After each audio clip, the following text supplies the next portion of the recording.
Il existe en Afrique effectivement certaines personnes qui ne comprennent pas, n'acceptent pas qu'on restitue les œuvres.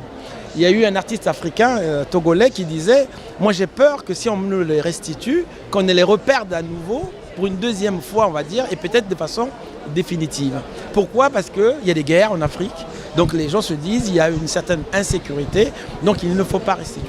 Moi je pense que c'est un vrai faux problème. C'est un vrai faux problème. Parce que la question de la restitution est avant tout demander la restitution du droit de propriété. C'est-à-dire qu'on nous oblige par cette question à analyser à qui appartiennent réellement les œuvres, quelles sont les origines de ces œuvres et quelles ont été les conditions d'acquisition de ces œuvres. Vous voyez, il y a déjà deux éléments importants. Il faut que les biens aient une origine qui a été argumentée, documentée. Il faut en plus que les conditions d'acquisition aient été illicites ou illégitimes. Quand on a la réunion des deux, là on peut demander une restitution. Mais on demande d'abord la restitution du droit. Finalement, reconnaissez que ça m'appartient. Une fois qu'on vous a redonné le droit, vous pouvez à ce moment-là décider si vous voulez que les biens viennent tout de suite ou qu'ils restent là où ils sont. Vous êtes propriétaire. Est-ce que cette restitution est devenue un élément, une priorité pour que la diversité culturelle africaine soit plus consolidée?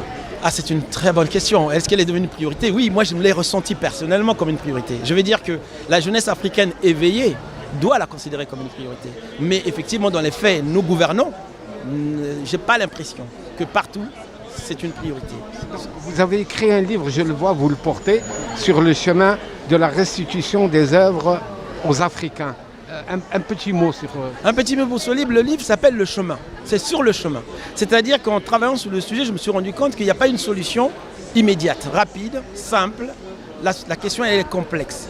Mettons-nous sur le chemin. Et sur le chemin, on va marcher. Et quand on marche, au lieu de courir, marcher, ça vous permet de méditer, de réfléchir, peut-être même de rêver à un monde différent de ce que nous avons aujourd'hui. Un monde où les gens sauront partager, sauront donner et recevoir. Et dans le donner et le recevoir, vous voyez, derrière ça, je dis, pour donner, il faut avoir quelque chose. Donc si vous voulez vraiment mettre en exergue, je dirais, le donner et le recevoir, il faut donner aux Africains ce qui leur appartient. Parce que si moi je n'ai rien à vous donner, ben, ça ne sert à rien de parler de donner et recevoir.